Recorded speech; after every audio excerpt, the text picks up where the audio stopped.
एक गांव में बुद्ध का बड़ा आश्रम था। वहीं पर एक प्रसिद्ध बौद्ध गुरु रहते थे। वहां का एक शिष्य बहुत अधिक बात करता था। वो हमेशा बिना काम की बात करता रहता था। जब वो शिष्य दान लेने के लिए जाता था तब वो हर एक घर से नई कथा लेके आता और आकर दूसरे शिष्य को बताया करता था। वो बहुत ही चुगली करने वाला था और अन्य के सामने अच्छा बनने का नाटक करता, अपने आप से अपनी बड़ाई करता रहता और वो अपने गुरु के सामने अपने आप को सबसे अच्छा शिष्य साबित करने की कोशिश करता रहता था। वो स्वयं को अन्य शिष्यों से अधिक काबिल मानता था। उसकी सोच थी कि वो एक धनवान घर का बालक है। मैं चाहता तब आराम की जिंदगी जी सकता था, पर मैं अपनी इच्छा से यहाँ आ गया। मुझे शांति की खोज करनी है, अपने आप को जानना है, इसी कारण मेरा त्याग सभी से बड़ा है। एक दिन गुरु ने अपने सभी शिष्यों को बुलाकर कहा कि आप सभी को 15 दिन के लिए कोई एक प्रतिज्ञा करना है। इससे आप अपने मन को शांत कर पाएंगे और आप में आत्मशक्ति की वृद्धि होगी। आप सभी लोग अपनी अपनी शक्ति के अनुसार कोई एक प्रतिज्ञा ले सकते हैं और जिस जिसका 15 दिन पहले प्रतिज्ञा टूट जाएगा वह अपने पुराने क्रियाकलाप और दिनचर्या में वापस आ जाएगा। सभी शिष्य अपनी अपनी शक्ति अनुसार छोटे बड़े प्रतिज्ञा ले रहे थे और अपने गुरु को अपनी अपनी प्रतिज्ञा बता रहे थे, पर वो शिष्य जो स्वयं को अन्य से बड़ा साबित करना चाहता था, वो गुरु के पास जाके बोला, मैं बड़ा और महान प्रतिज्ञा लेना चाहता हूँ, अब आप ही मुझे बताएं। गुरु मुस्कुराए और बोले, क्या तुम मेरे द्वारा दिए प्रतिज्ञा को पूर्ण कर सकोगे? क्या तुम सच में कर पाओगे? पर तुम नहीं कर पाओगे, इसलिए तुम खुद के लिए कोई भी प्रतिज्ञा लो। इस बात पर शिष्य ने कहा, नहीं गुरुदेव, आप जो प्रतिज्ञा लोगे मैं उसे जरूर पूरा करूँगा। उसके बाद गुरु ने कहा, तुम 15 दिन के लिए मौन रहोगे, एक शब्द भी नहीं बोलोगे, यही तुम्हारी प्रतिज्ञा है। इस पर शिष्य ने गुरु से कहा, ये तो छोटी बात है, 15 दिन तक बस शांत ही रहना है। आप ऐसी प्रतिज्ञा बताएं जो मेरे क्षमता के अनुसार हो, जिसे पूर्ण करने में मुझे समस्या का सामना करना पड़े। इस बात पर गुरु ने कहा, तुम पहले इसे ही पूरा कर लो। और शिष्य ने बात मान ली और उसी समय से मौन हो गया।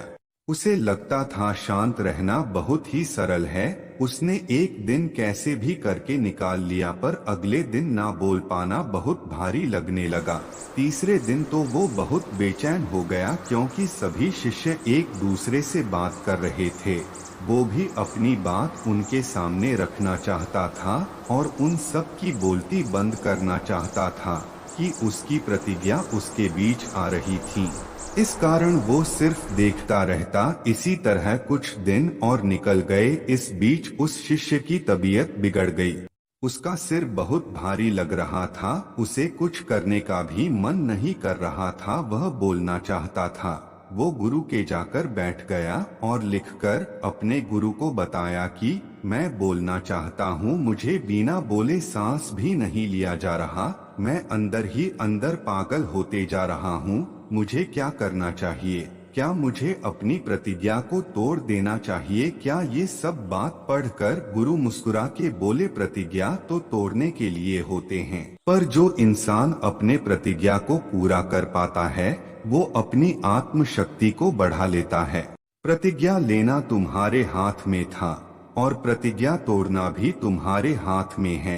तुम्हारे बहुत सारे मित्र अपनी प्रतिज्ञा को तोड़कर अपनी पुरानी जिंदगी जी रहे हैं। तुमसे भी नहीं हो रहा है तो तुम भी अपने पुराने दिनचर्या में वापस आ सकते हो, लेकिन याद रखना, तुम एक छोटी सी प्रतिज्ञा को पूरा नहीं कर पा रहे तो तुम अपने भविष्य को कैसे चला पाओगे? अब निर्णय तुम्हारे हाथ में है। गुरु की इस बात से शिष्य के दिल को लग गई। वो एक शब्द बोले बिना वहां से उठकर चला गया और अपने आप को अपने कुटिया में बंद कर लिया। बिना काम के वो कुटिया से बाहर नहीं निकलता था और बाकी के समय अपने कुटिया में ही रहता था। 7 दिन होने वाले थे और लगभग सभी शिष्यों की प्रतिज्ञा टूट चुका था, पर वो शिष्य प्रतिज्ञा लेने के बाद से अब तक उसने एक शब्द नहीं बोला था। पूरा आश्रम आश्चर्य में था कि इतनी बात करने वाला इतना शांत कैसे हो गया। वो शिष्य अपने गुरु के पास जाकर बैठा और गुरु को लिखकर बताया कि 10 दिन से मैं बाहर से शांत हूँ, लेकिन मेरे अंदर बहुत सी आवाजें हैं। मैं अंदर ही अंदर बात करता रहता हूँ। मेरा मन मुझसे अनेक सवाल करता रहता है। मैं जितना बाहर से शांत हूँ उससे ज्यादा मेरे अंदर शोर मचा है। इस वजह से मेरी प्रतिज्ञा अभी टूटी नहीं है। उस पर गुरु ने कहा, तुम्हारी प्रतिज्ञा अभी भी जारी है, पर जब तक बाहर की आवाजें तुम तक आती रहेगी तब तक तुम्हारा मन शांत नहीं होगा और तुम अंदर ही अंदर बोलते रहोगे। तुम्हें बाहरी आवाज से दूर रहना पड़ेगा। फिर शिष्य अपने गुरु को प्रणाम कर वहां से चला गया। फिर अगली सुबह वह आश्रम को छोड़कर जंगल में चला गया।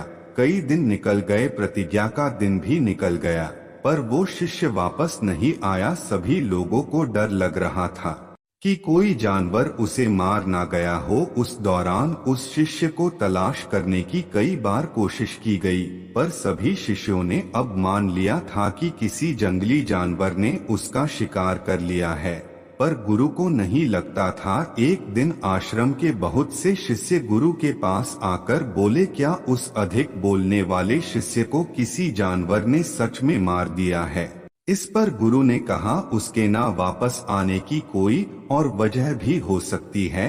क्या पता उसे वह मिल गया हो जिसके लिए वो गया था। एक शिष्य ने गुरु से पूछा, क्या अधिक बोलना नुकसानदायक होता है? गुरु ने कहा, इंसान के जीवन में बहुत सारे दुख होते हैं, उसमें से एक दुख है अपने आप को बात करने से रोक पाना। हमारे अधिक दुख का कारण हमारा बिना काम के बात करना है। आपसी परिवार में दुख का कारण बिना मतलब के बोलना है। हम में से कोई भी इंसान शांत नहीं रहना चाहता, बस हम दूसरे को सुनाना चाहते हैं। हम हमेशा यह सोचते हैं कि हम सही है और बाकी गलत। इसको छोड़ के हम कीमती समय को जी सकते हैं, अनुभव कर सकते हैं, जिसमें शांति को प्राप्त किया जा सकता है। बाकी लोगों को अपने आने का पता नहीं और ना ही जाने का। इस पर शिष्य ने कहा, इसका हल क्या है? गुरु ने कहा, अपनी पूरी जागरूकता के साथ जीवन जीना यही एक तरीका है।